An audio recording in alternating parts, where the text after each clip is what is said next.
ধরো তুমি আর আমি বর্ষাকালে প্রেম করে শরৎকালে পালিয়ে গেলাম। আমাদের নতুন বাড়িতে আশেপাশে সব কাশফুল। তুমি চুল বাঁধলেই বৃষ্টি আসে, কাপড় শুকাতে গেলে মনের মতো রোদ। ধরতে অসুবিধা নাই। ধরো তোমার আলনায় বিভিন্ন রঙের শাড়ি। তুমি এক এক দিন এক একটা পরো, আর আমার অস্বস্তি হয়, যেন কোনো ছবি আঁকা মুখের সাথে রং তুলির সংসার পেতেছি। আমাদের আশেপাশে আর কোনো ঘর নেই, আমরা আমাদের মতো একা। ধরো আমার কোনো চাকরি নেই, গাছের সব ছেঁড়া পাতা তুলে দিলেই কি টাকা হয়ে যায়?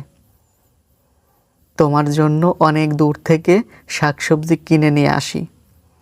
তুমি যা রান্না করো তাই অমৃত মনে হয়। তুমি মাথা কোলে তুলে নিলে বিড়ালের মতো ঘুমিয়ে পড়ি।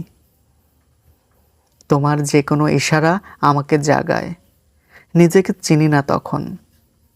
সপ্তাহে একদিন আমাদের তুমুল ঝগড়া হয়, সপ্তাহে 6 দিন আমরা চুটিয়ে প্রেম করি।